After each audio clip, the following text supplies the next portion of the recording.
देखता हूँ कितना महिलाओं को टिकट देने का काम करते हैं। अपनी पार्टी में 33% टिकट देते हम मान जाएंगे। बिल सिर्फ एक छला हुआ है। सरकार के खिलाफ अपने हक और अधिकार की आवाज उठाता है, वो पाकिस्तानी एजेंट बन जाएगा, वो खालिस्तानी बन जाएगा। कोई हिंदू अगर सरकार से सवाल पूछेगा तो मुसलमान बन जाएगा, कोई भारतीय अगर सरकार से सवाल पूछेगा तो वो एंटी नेशनल बन जाएगा, पाकिस्तानी बन जाएगा, खालिस्तानी बन जाएगा। सम्मान की बात करें और नारियों को जिस तरीके से इन्होंने मारने का काम किया है, हर आंदोलन के तार पाकिस्तान से जोड़ देते हैं, खालिस्तान से जोड़ देते हैं। जिस अजीत डोभाल की ये फिल्म बनाने का काम करते हैं, फिल्म में उसको सुपर हीरो दिखाने का काम करते हैं, और ऐसे बहुत सारे अजीत डोभाल इन्होंने अपनी एजेंसियों में भर्ती कर रखे हैं, जो सरकारी एजेंसियां हैं। तो इनका तंत्र कहाँ फेल हो जाता है कि नोएडा के मजदूर, दिल्ली के किसान, देश के मुसलमान पाकिस्तान से जुड़ जाते हैं। अगर है पाकिस्तानी कनेक्शन तो थू है आपकी इंटेलिजेंस पे। आप देखें लाइव टीवी इंडिया और मैं आपके साथ जुनैद अंसारी और बातचीत करेंगे। नोएडा में मजदूरों का आंदोलन हुआ, जबरदस्त आंदोलन हुआ, लेकिन आरोप लगे कि उस आंदोलन में कहीं ना कहीं पाकिस्तान का हाथ था और कहीं ना कहीं विपक्षियों ने उनको भड़काया था। आज समाजवादी पार्टी की टीम जो डेलीगेशन था वो मिलने जा रही थी मजदूरों से, उनको रोका गया और समाजवादी के नेता वकील अंशु ठाकुर हमारे साथ है, इनको भी रोका गया, नज़रबंद कर दिया गया। लगभग कितने घंटे नज़रबंद रखा आपको? मुझे पूरे 24 घंटे तक नज़रबंद रखा गया। और सिर्फ नज़रबंदी नहीं रखा गया, मैं पेशे से वकील हूँ, जो आपको कपड़े देख के भी मेरा पता चल गया होगा। आज दिल्ली हाई कोर्ट में मेरी एक तारीख थी। इस दौरान जब मुझे दिल्ली हाई कोर्ट जाना था तो मुझे पुलिस वाले नहीं जाने दे रहे थे। मेरी बहुत रिक्वेस्ट करने के बाद जब मैंने बताया कि मेरा केस है, मैंने उन्हें अपने कागज़ दिखाए, फिर उन्होंने मुझे परमिशन दी कोर्ट जाने के लिए। और उसके साथ भी इन्होंने एक अपना सिपाही भेजा, जो यही उत्तर प्रदेश पुलिस का है। सिपाही इसलिए भेजा ताकि मेरे ऊपर नज़र रख सके कि मैं कहीं नोएडा नहीं जा रहा। आप ये सोच लो कि जब एक अधिवक्ता स्वतंत्र रूप से अपना काम नहीं कर सकता, इस भाजपा सरकार में केस नहीं लड़ सकता, उस पर निगरानी बैठाई जा रही है पुलिस द्वारा, तो सोचिए आम आदमी का क्या होगा।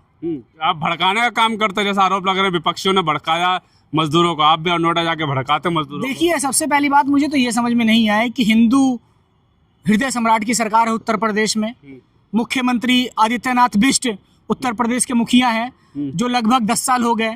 नरेंद्र मोदी जी 12 साल से सत्ता में बैठे हैं, जो देश की राजनीति कर रहे हैं, भारत का सारी सीमाओं को संभालने का काम कर रहे हैं।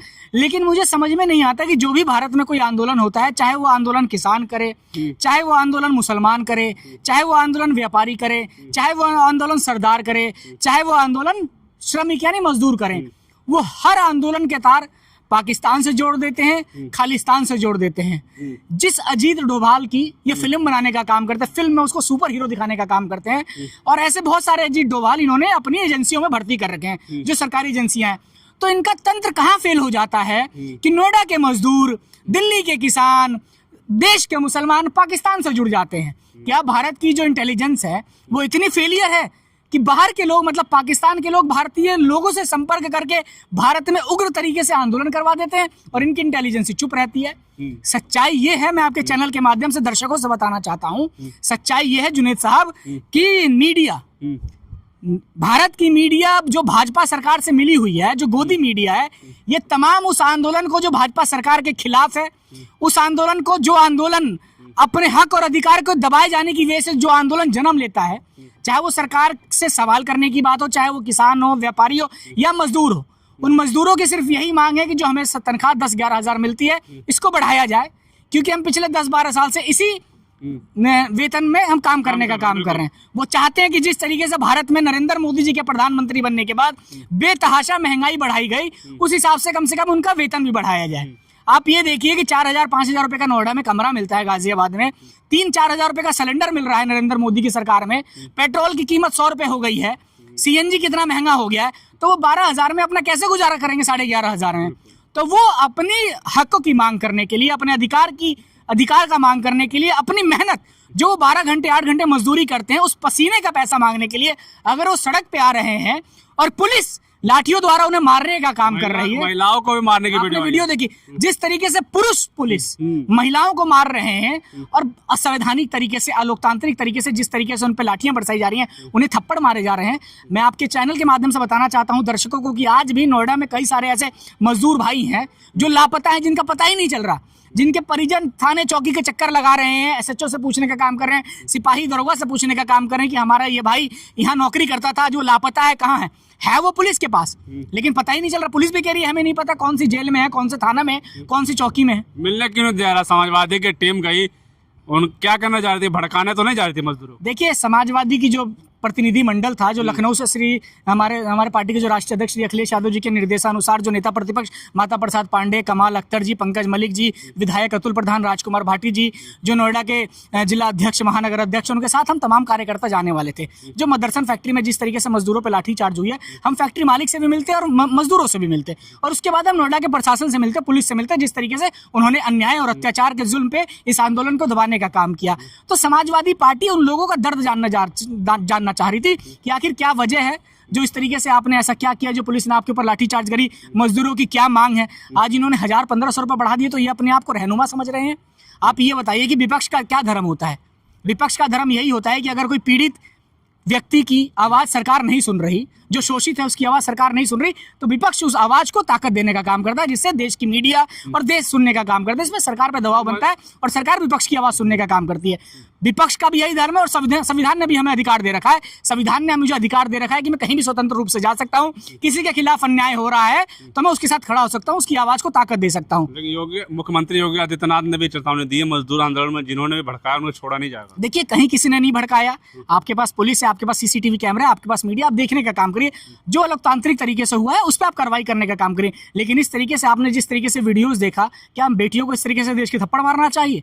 आज ये संसद में महिला बिल की बात कर रहे हैं, नारी सम्मान की बात कर रहे हैं, और नारियों को जिस तरीके से इन्होंने मारने का काम किया है, जिस तरीके से देश के नौजवान युवा को, जो मजदूर हैं, जो इस देश को चलाने का काम कर रहे हैं, हम उद्योग नगरी में रहते हैं, गाजियाबाद और नोएडा पूरे देश को चलाने का काम करता है। सबसे ज्यादा अगर उत्तर प्रदेश सरकार के मुखिया को, योगी आदित्यनाथ को अगर कहीं से टैक्स मिलता है तो नोएडा से टैक्स मिलता है, और वो टैक्स उन्हीं मजदूरों के कंधों से जमा होता है। वो मेहनत करते, अपना पसीना बहाते हैं, जब जाके नोएडा में उद्योग चलता है, और सरकार को इतना बड़े रूप से टैक्स मिलता है। जो मुख्यमंत्री ऐसे ही नहीं नोएडा महीने में 2-2 बार आते हैं, उन्हें रकम मिलती है, इसलिए नोएडा 2-2 बार आते हैं। पाकिस्तान का कैसा हाथ हो गया, 2-2 बार मुख्यमंत्री भी आ रहे हैं। जो सरकार से सवाल पूछता है, जो सरकार के खिलाफ अपने हक और अधिकार की आवाज उठाता है, वो पाकिस्तानी एजेंट बन जाएगा, वो खालिस्तानी बन जाएगा। कोई हिंदू अगर सरकार से सवाल पूछेगा तो मुसलमान बन जाएगा, कोई भारतीय अगर सरकार से सवाल पूछेगा तो वो एंटी नेशनल बन जाएगा, पाकिस्तानी बन जाएगा, खालिस्तानी बन जाएगा।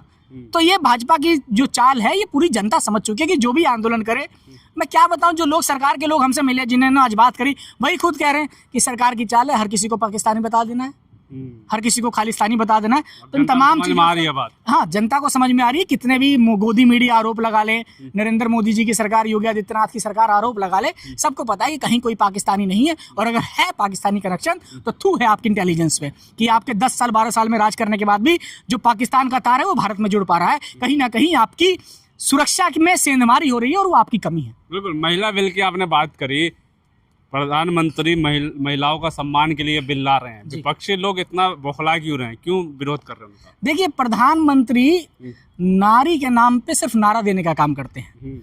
वो नारी के नाम पे नारा दे के महिलाओं का वोट लेने का काम करते हैं। उन्हें पता है कि बंगाल में चुनाव है, उन्हें पता है कि उत्तर प्रदेश में 1 साल बाद चुनाव होने वाला है, उन्हें पता चल गया कि असम में चुनाव हो रहा है, और बंगाल में जो उनका मुकाबला है वो ममता दीदी से है, वो एक नारी से है। तो इस तरीके की तमाम जो बिल हैं वो लाने का काम कर रहे हैं, और ये बिल सिर्फ एक छलावा है। क्यों चला आ जाए तो अच्छी बात तो है। नहीं, अच्छी बात है, लेकिन वो सही तरीके से आए ना। अभी इन्होंने जातीय जनगणना नहीं करवाई सरकार ने, तो किस आधार पे ये महिला बिल लाएंगे? कैसे बताएंगे कि इस महिला बिल में जो 33% की बात कर रहे हैं, इसमें कौन सी महिला का कितना हक है? क्या इसमें पिछड़ों का हक है? क्या इसमें अगड़ों का हक है? क्या मुस्लिमों का हक है? बताइए। अगर आज इनसे कोई पूछता है कि मुसलमानों की महिलाओं के लिए क्या है, तो ये कहते हैं कि आप तो मुस्लिमों के बारे में बात करेंगे क्योंकि मुस्लिम पार्टी आपकी वोटर है, मुस्लिम लोग आपके वोटर है। सच्चाई ये नहीं है। सच्चाई ये है कि इस देश में क्या हिंदू हो, क्या मुसलमान हो, महिला महिला है। महिला अगर आप आरक्षण की बात करते हैं तो उस आरक्षण में उस जो 33% का जो महिला आरक्षण है, उसमें जिन लोगों को आरक्षण मिला है, जो पिछड़े हैं, जो दलित हैं, विपक्ष ये कह रहा है कि कहीं ना कहीं ये जुमला है। देखिए, मोदी जी का हर नारा, हर बिल जुमला साबित हुआ है।